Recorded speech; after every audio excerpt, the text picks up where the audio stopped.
Here's a good one. A young family was visiting a zoo. A zoo. I said zoo. What's going on with me? They're visiting a zoo. An Indian. A Sioux. Yeah. And when their 7-year-old daughter, who is watching the elephants in their enclosure, she sees the elephant's penis hanging down below the male elephant. She asks her father, she says, Daddy, what's that thing hanging down from under the elephant over there? Right? And father, he's not really to have that talk with his daughter. And he says, I don't know. Go ask your mother, he says, passing the buck. Doesn't want to deal with it. So the little girl goes over to mom and says, Mommy, what's that thing hanging down underneath that elephant? And the mother, well, she's not ready to have that talk either. So she says, oh, that's nothing, dear. It's nothing. So the little girl, she is not satisfied with this. And he goes back to the dad and says, Mommy says that's nothing. And the father smugly replies, well, that's because she's been spoiled, dear. Ooh. By the way, I want to give you a bit of I honestly didn't think anyone would get that John Wayne joke I told tonight, because you know how he passed away, right? He had I'm pretty sure he had colon cancer. Right? There was always this dumb rumor that went around that when they did an autopsy on him, I've heard this story told several different ways, that they found anywhere from 12 to like 20 pounds of impacted meat in his lower colon when they did the autopsy on him. Happens to a lot of people when they're older. Yeah? Yeah? Okay. Just throwing it out there. All right. Here's one I never understood. This is something I never understood. In Star Wars, why did episodes 4, 5, and 6 come out before 1, 2, and 3? Why did it come out that way?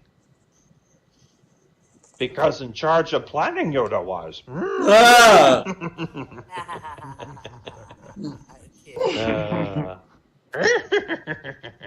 By the way, I got a bit of a quiz for you, and I know Tindy, don't answer this one because I know you know it already.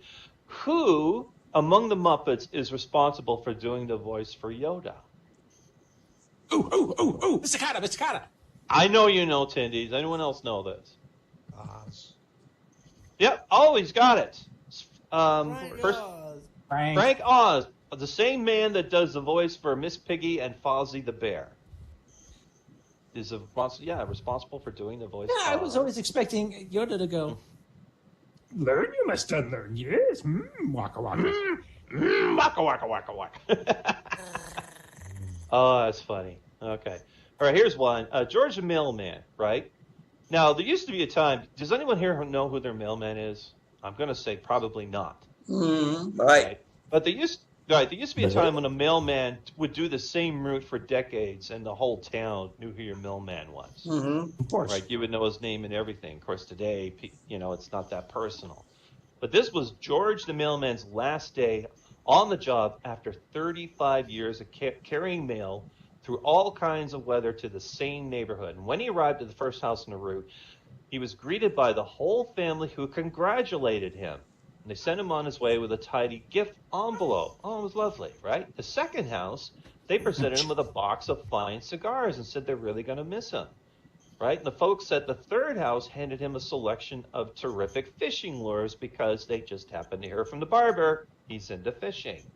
So everyone's giving him these wonderful gifts and everything. He's at the fourth house, and he's met at the door by a strikingly beautiful blonde woman in a revealing negligee. She takes him by the hand, gently led him through the door, which she closed behind him, took him up the stairs to the bedroom, where she blew his mind with the most passionate lovemaking he had ever experienced in his life. And when he had enough, they went downstairs and she fixed him a giant breakfast with eggs, potatoes, ham, sausage, blueberry waffles, and fresh green orange juice. And when he was truly satisfied, she poured him a cup of steaming coffee. As she was pouring, he noticed a dollar bill sticking out from under the cup's bottom edge, right? And he's just totally blown away with this. He said, this is all too wonderful with words, but what's the dollar for? And the lady says, well, last night I told my husband that today would be your last day and that we should do something special for you, and asked him what to give you. And he said, screw him, give him $1.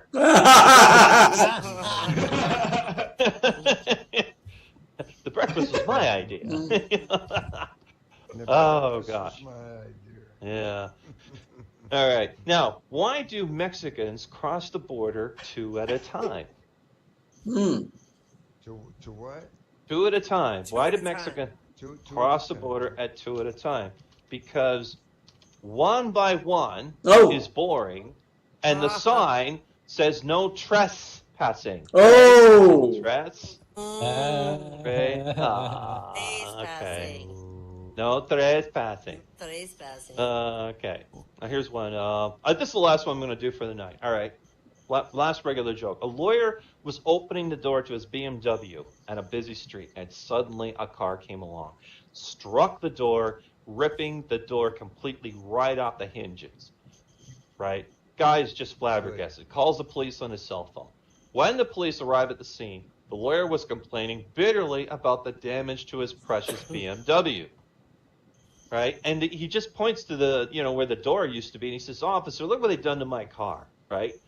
And the officer was just completely flabbergasted as he's looking the man over. He said, "You lawyers are so materialistic, it's incredible," said the officer. "You're so concerned about your stupid BMW that you didn't even notice that your left arm has been ripped completely off."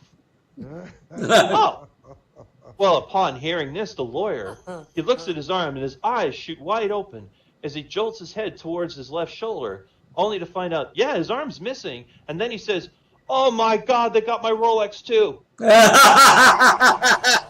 Yeah. Oh, my Rolex.